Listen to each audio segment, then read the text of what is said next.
Hello friends, how are you? Welcome in this channel. Mechanical properties of fluids ह्या चॅप्टरचा आज आपण भाग number 2 बघणार आहोत. स्टुडंट्स, पाठच्या व्हिडिओमध्ये आपण ह्या चॅप्टरचं इंट्रोडक्शन बघितलं होतं, राईट? इंट्रोडक्शनमध्ये आपण फ्लुइड्सबद्दल डिस्कस केलं होतं. Fluids means it is a substance which can flow. असा सबस्टन्स की जो फ्लो होऊ शकतो, that substance is called as fluid. For example air, water. ठीक आहे. Now this fluid includes gases, liquids and plasma. ठीक आहे. फ्लुइड्समध्ये काय काय येतं तर गॅस येतो, लिक्विड येतं आणि त्याचसोबत प्लाझ्मा येतं. ठीक आहे. प्लाझ्मा ही जी टर्म आहे ही तुमच्या सिलेबसमध्ये नव्यानेच इंट्रोड्यूस झालेला आहे. त्याच्याबद्दल आपल्याला पुढे चॅप्टरमध्ये काहीच दिसत नाही. प्लाझ्माची फक्त एक डेफिनेशन आलेली आहे. It is consist with the neutral atoms, त्याच्यानंतर free electrons, ions, that is called as the plasma. अशी एक डेफिनेशन आहे फक्त. सो ती डेफिनेशन तुम्ही लक्षात ठेवणं गरजेचं आहे MCQसाठी किंवा आन्सर इन 1 सेंटेन्ससाठी, राईट? ह्या भागानंतर आपण प्रॉपर्टीज ऑफ आयडियल फ्लुइड्स अशा आपण प्रॉपर्टीज बघितल्या होत्या. ठीक आहे. त्याच्यानंतर आपण फ्लुइड्सच्या देखील प्रॉपर्टी बघितलेल्या आहेत. त्याच्यानंतर आपण डिफरन्स बघितलेला आहे. सॉलिड्स अँड फ्लुइड्समध्ये काय डिफरन्स आहे, डिस्टिंग्विश आपण बघितलेला आहे, राईट? सो तो इंट्रोडक्शनचा भाग अतिशय महत्त्वाचा आहे, राईट? त्याच्यानंतर आज आपल्याला त्याच्या पुढचा भाग बघायचा आहे, that is surface tension.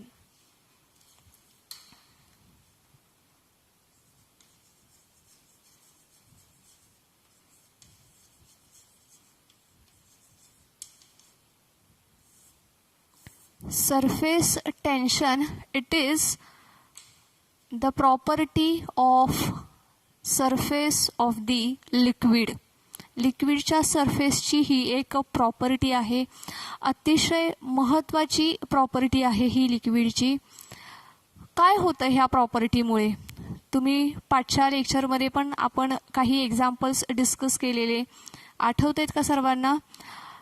The insects like mosquitoes can walk on the liquid surface, right? Greased blade can float on the liquid surface. The raindrops are in a spherical shape. Soap bubbles are also in a spherical shape. So all these are due to the property of surface tension of liquid. ठीक आहे. मच्छर सारखे insects water सरफेसवरती चालू शकतायत. एखादं छोटंसं ब्लेडचं पान की ज्याला आपण ग्रीस लावलेलं आहे, ह्या ब्लेडची डेन्सिटी लिक्विडपेक्षा जास्त आहे, तरी देखील इट फ्लोट्स, तरी देखील ते तरंगतं. सोप बबल्स, साबणाचा जो फेस होतो आपला, त्या फेसमध्ये जे बबल्स तयार होतात, all bubbles are in a spherical shape. त्याचसोबत पावसाचे जे थेंब आहेत, हे थेंब देखील जर का तुम्ही ऑब्झर्व केले तर ह्या थेंबांचा शेप देखील स्पेरिकल आहे.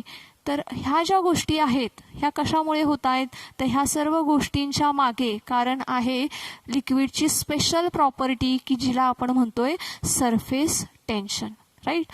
मग हे सरफेस टेन्शन काय आहे, कसं तयार होतं, that is we have to study. ह्या चॅप्टरमध्ये आपण इथून पुढे ते स्टडी करणार आहोत. So surface tension can be explained with the help of the molecular theory.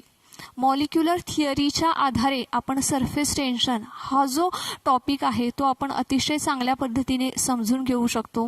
परंतु मॉलिक्युलर थिअरी समजून घेण्यापूर्वी काही बेसिक टर्म्स आहेत ह्याच्यामध्ये, त्या आपल्याला समजून घ्यायच्या आहेत की जेणेकरून तुम्हाला मॉलिक्युलर थिअरी कळेल, तुम्हाला अतिशय ती समजून जाईल. ठीक आहे. तर त्या आपण टर्म्स घेणार आहोत. पहिली टर्म आहे इंटरमॉलिक्युलर फोर्सेस.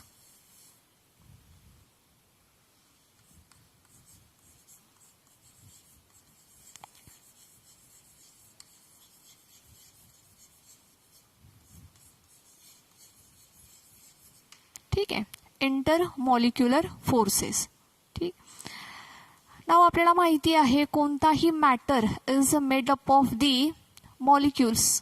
कोणताही मॅटर तुम्ही जर का घेतला तर हा जो मॅटर आहे हा कशापासून तयार झालेला आहे, तर हा मॉलिक्युल्सपासून तयार झालेला आहे. There is a attractive force between the two molecules. दोन मॉलिक्युल्सच्या मध्ये काय असते, अट्रॅक्टिव्ह फोर्स आहे. Right. So the attractive force between the molecules is called as the intermolecular forces. लक्षात येते सर्वांच्या. मी पुन्हा एकदा रिपीट करते. जर का आपण कोणताही मॅटर कन्सिडर केला तर तो मॅटर कशापासून तयार झालेला आहे, तर तो तयार झालेला आहे n नंबर ऑफ मॉलिक्युल्स पासून. राईट. आता ह्या n नंबर ऑफ मॉलिक्युल्स पैकी तुम्ही कोणतेही दोन मॉलिक्युल्स घेतले तर ह्या दोन मॉलिक्युल्समध्ये काय आहे, अट्रॅक्टिव्ह फोर्स आहे. राईट. सो मॉलिक्युलमधला अट्रॅक्टिव्ह फोर्स म्हणून ह्या फोर्सला म्हणतात इंटरमॉलिक्युलर फोर्स. लक्षात येते. दोन मॉलिक्युलच्या मधील अट्रॅक्टिव्ह फोर्स. दोन मॉलिक्युलच्या मधील अट्रॅक्टिव्ह फोर्स.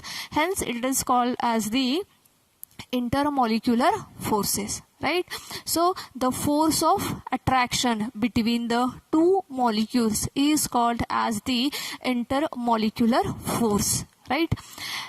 ह्या इंटरमॉलिक्युलर फोर्सेसचे दोन वेगवेगळे प्रकार आहेत. राईट. दोन त्याचे प्रकार आहेत. एक आहे कोहेसिव्ह, दुसरा आहे एडेसिव्ह.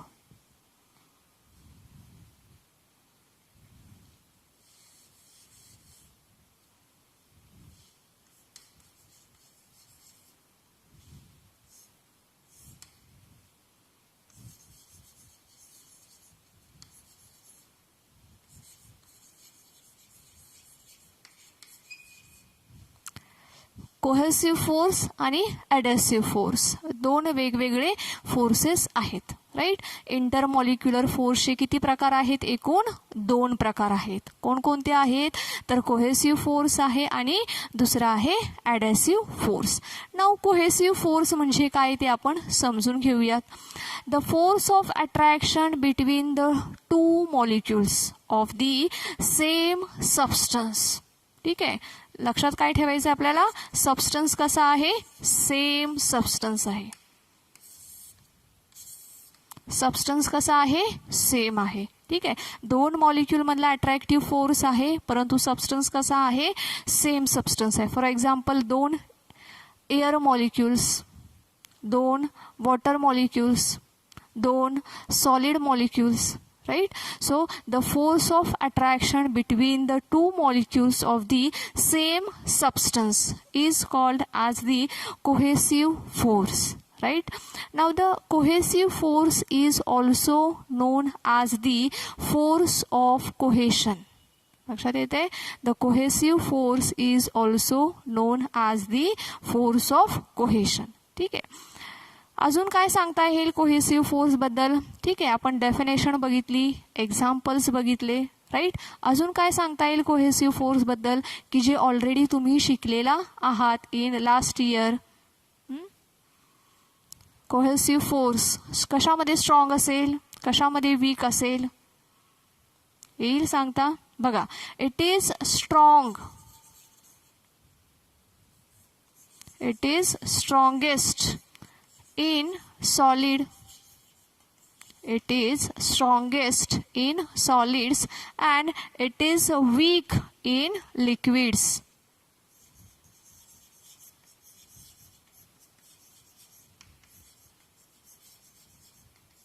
It is strongest in solid and weakest in liquids. हा जो कोहेसिव्ह फोर्स आहे हा कशामध्ये स्ट्रॉंग आहे, तर हा सॉलिडमध्ये स्ट्रॉंग आहे. आणि हा कशामध्ये वीक आहे, तर हा लिक्विड्समध्ये वीक आहे. नाव गेल्या वर्षी आपण शिकलेलो आहे की solids are having a definite shape. बरोबर आहे. Liquids and gases are not having definite shape. Why? The reason is cohesive force. सॉलिडमध्ये हा जो कोहेसिव्ह फोर्स आहे हा कसा आहे, तर अतिशय स्ट्रॉंग आहे. चॉक बघा माझ्या हातामध्ये आहे. It is solid, it is having perfect shape. Y? कारण की ह्याच्या दोन मॉलिक्युल्समधला जो इंटरमॉलिक्युलर फोर्स आहे की ज्याला आपण कोहेसिव्ह फोर्स असं म्हणतोय, तो कसा आहे, स्ट्रॉंग आहे. आणि हा कोहेसिव्ह फोर्स स्ट्रॉंग असल्यामुळे ह्या मॉलिक्युल्सच्या बंचला एक शेप मिळतोय. ठीक आहे, आणि तो शेप आहे बघा असा. हा शेप अजून कसा असू शकतो, असा डस्टर सारखा असू शकतो, ब्लॅकबोर्ड सारखा असू शकतो. ठीक आहे, हे सर्व मॉलिक्युल्स आहेत, त्यांच्यामध्ये कोहेसिव्ह फोर्स स्ट्रॉंग आहे, त्यामुळे त्यांना काय मिळतोय, शेप मिळतोय. राईट. लिक्विडमध्ये काय होतंय, वीक आहे. कोहेसिव्ह फोर्स कसा आहे, वीक आहे. दोन मॉलिक्युल्स मधला जो अट्रॅक्टिव्ह फोर्स आहे तो कसा आहे, कमी आहे.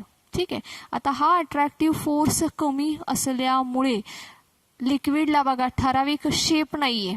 तुम्ही पाणी घ्या, केरोसिन घ्या, पेट्रोल घ्या, डिझेल घ्या, दूध घ्या, कोणतंही घ्या लिक्विड. ठीक आहे, त्या लिक्विडला एक ठराविक शेप नाहीये. का, कारण की मॉलिक्युल्स मधला कोहेसिव्ह फोर्स हा कसा आहे, वीक आहे. आणि हा कोहेसिव्ह फोर्स वीक असल्यामुळे त्या लिक्विडला स्वतःचा असा कोणताही शेप नाहीये. तर ज्या भांड्यामध्ये आपण हे लिक्विड ठेवू त्या भांड्याचा शेप त्या लिक्विडला किंवा त्या गॅसला मिळतो. But they do not have their own shapes. ठीक आहे, सो सॉलिडमध्ये जो शेप आहे तो का आहे, तर ह्या कोहेसिव्ह फोर्समुळे आहे. हे ऑलरेडी आपण इयत्ता 11वी मध्ये शिकलेलो आहोत. ठीक आहे, त्याच्यानंतर तुम्ही बघितलं असेल की छोटे छोटे जे ड्रॉप्स असतात, ठीक आहे, पावसाचे छोटे छोटे ड्रॉप्स असतात, ते काय होतात, एकत्र येतात आणि त्यांच्यापासून काय होतोय, एक मोठा थेंब तयार होतोय. ठीक आहे, a small drops comes to each other, they get coalesce and makes a single big drop. त्यांच्यापासून एक मोठा आपल्याला ड्रॉप मिळतो. तर हे कशामुळे होतंय, तर this is also due to the cohesive force. Right. So ह्या ज्या आपण गोष्टी बघितलेल्या आहेत त्या कोणाच्या आहेत, तर कोहेसिव्ह फोर्स बद्दल आपण ते बघितलेलं आहे. आता आपल्याला असंच ॲडॅसिव्ह फोर्स बघितलेलं आहे. बऱ्याचदा तुम्हाला असा प्रश्न देखील विचारला जातो 2 मार्कांसाठी, distinguish between cohesive force and adhesive force. Cohesive force आणि ॲडॅसिव्ह फोर्समध्ये तुम्हाला डिस्टिंग्विश करायचं असतं. So let us understand the adhesive force. Adhesive force means the force of attraction between the two molecules of the different substance. Different substance. Substance कसे असतात, वेगवेगळे असतात. For example glass and water. काचेच्या ग्लासमध्ये जर का पाणी घेतलं आणि ते पाणी ओतून दिलं तरी ती जी ग्लास आहे ती ग्लास काय राहते, थोडीशी ओलसर राहते. कशामुळे, तर due to adhesive force. Glass molecule आणि वॉटर मॉलिक्यूल ह्यांच्यामध्ये काय होतंय, अट्रॅक्टिव्ह फोर्स आहे. ठीक आहे, so the attractive force between the 2 molecules of the different substance. 2 वेगवेगळे सबस्टन्स, 2 वेगवेगळ्या सबस्टन्समध्ये जे मॉलिक्युल्स आहेत त्यांच्यामधलं अट्रॅक्शन. ठीक आहे, ग्लासचा मॉलिक्युल्स आणि वॉटरचा मॉलिक्यूल ह्यांच्यामध्ये जे अट्रॅक्टिव्ह फोर्स आहे तो काय असेल, ॲडहेसिव्ह फोर्स असेल. Right.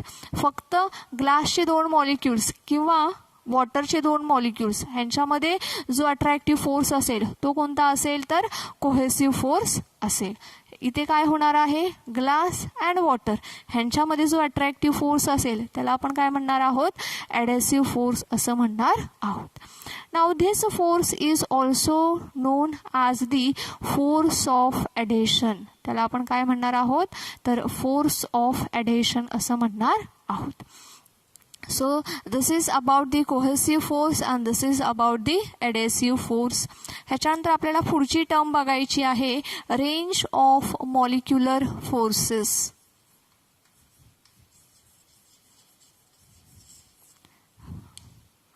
Range of molecular forces.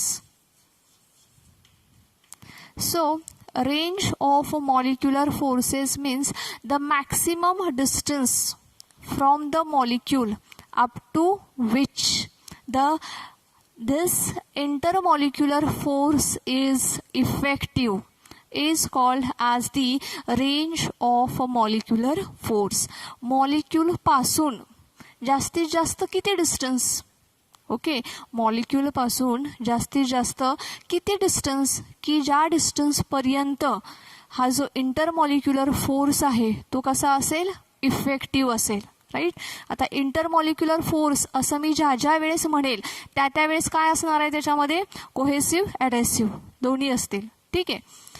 So range of molecular force means the maximum distance from the molecule. For example A हा मॉलिक्यूल मी घेतला, इथे असा आहे, तर ह्या मॉलिक्यूल पासून किती डिस्टन्स अप टू विच, की ज्या डिस्टन्स पर्यंत काय होणार आहे, इंटरमॉलिक्युलर फोर्स हा कसा असणार आहे, इफेक्टिव्ह असणार आहे. सो दिस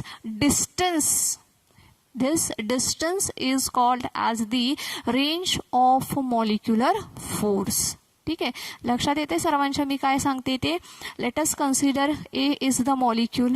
आता ह्याचा जो ए हा जो मॉलिक्यूल आहे, ह्याचा जो इंटरमॉलिक्युलर फोर्स आहे, ह्या फोर्स कुठपर्यंत इफेक्टिव्ह आहे. ठीक आहे. ह्या मॉलिक्यूलचा जो इंटरमॉलिक्युल फोर्स आहे अट्रॅक्टिव्ह फोर्स आहे. ठीक आहे. सो अट्रॅक्टिव्ह फोर्स कुठपर्यंत इफेक्टिव्ह आहे, सपोज इथपर्यंत इफेक्टिव्ह आहे. ठीक आहे. तर हे जे डिस्टन्स आहे, this distance is called as the range of molecular forces. ठीक आहे. त्या डिस्टन्सला आपण काय म्हणणार आहोत, तर रेंज ऑफ मॉलिक्युलर फोर्सेस असं म्हणणार आहोत. Right. Now in case of solids and liquids, in case of solids and liquids, this distance is about 10 raised to -9 metre. Solids आणि लिक्विड्स मध्ये हे डिस्टन्स किती आहे, तर 10 raised to -9 मीटर एवढं हे डिस्टन्स आहे.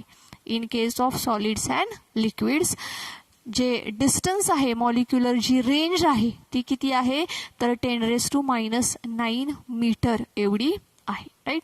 त्याच्यानंतर पुढचा टॉपिक आपण घेऊया, sphere of influence. Sphere of influence. Sphere of influence. Now the sphere is an imaginary sphere. तर सुरुवातीला आपण काय लक्षात घ्यायला पाहिजे, ही गोष्ट लक्षात घ्यायची की हा जो स्पियर आहे हा कसा आहे, it is an imaginary sphere. हा कसा आहे, तर इमॅजिनरी स्पियर आहे, तो काही दिसत नाही, आपण त्याला काय केलेलं आहे, इमॅजिन केलेलं आहे. Right. So it is an imaginary sphere.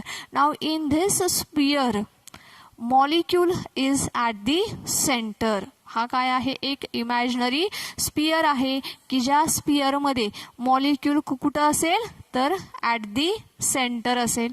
ठीक आहे. Let us assume that A is the molecule at the centre. ठीक आहे. So sphere of influence is an imaginary sphere with the molecule at the centre. ठीक आहे. Sphere कसा आहे, तर molecule हा त्याच्या सेंटरमध्ये आहे असा तो स्पियर आहे.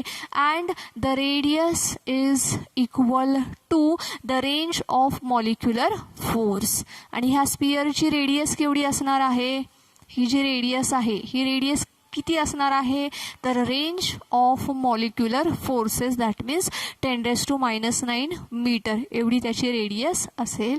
So such sphere is called as the sphere of influence. मग असा जो स्पियर आहे ह्या स्पियरला आपण काय म्हणणार आहोत, तर स्पियर ऑफ इन्फ्लुएन्स असं म्हणणार आहोत. राईट. पुन्हा एकदा मी रिपीट करते, sphere of influence means it is an imaginary sphere. हा कसा आहे, तर एक इमॅजिनरी स्पियर आहे.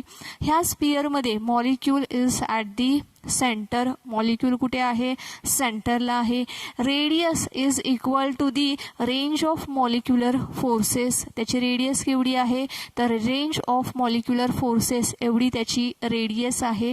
So such sphere is called as the sphere of influence. त्याला आपण म्हणणार आहोत स्पियर ऑफ इन्फ्लुएन्स. ठीक आहे.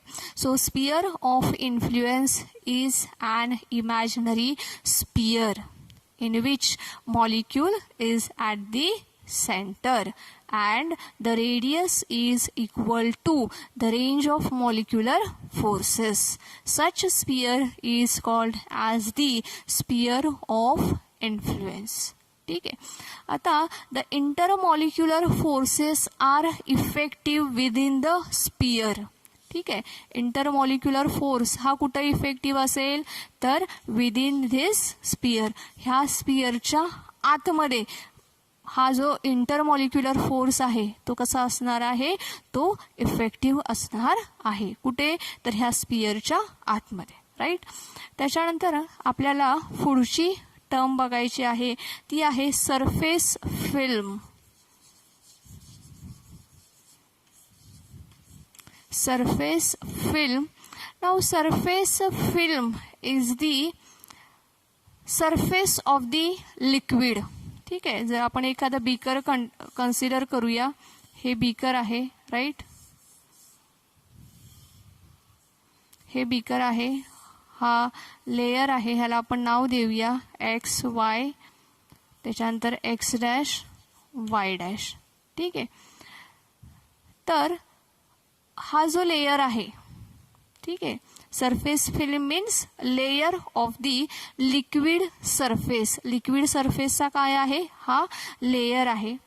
Now whose thickness is equal to range of molecular forces, की ज्याची थिकनेस किती असेल तर रेंज ऑफ मॉलिक्युलर फोर्स एवढी, म्हणजेच 10⁻⁹ मीटर एवढी ज्याची थिकनेस असेल, अशा लेयरला आपण म्हणणार आहोत सरफेस फिल्म. सो ह्याच्यामध्ये बघा X, X dash, Y dash Y is the surface film. ही काय आहे, एक सरफेस फिल्म आहे. का बरं, कारण की हा काय आहे, एकतर सरफेस लेयर आहे, राईट. त्याचसोबत त्याची थिकनेस केवढी आहे तर रेंज ऑफ मॉलिक्युलर फोर्सेस एवढी त्याची थिकनेस आहे. So this layer is called as the surface film. ठीक आहे. पुन्हा एकदा रिपीट करते बघा मी. Surface film is the layer of the liquid surface whose thickness is equal to the range of molecular forces. So such surface layer is called as the surface film, right. त्याच्यानंतर आपल्याला पुढची term बघायची आहे, free surface of liquid.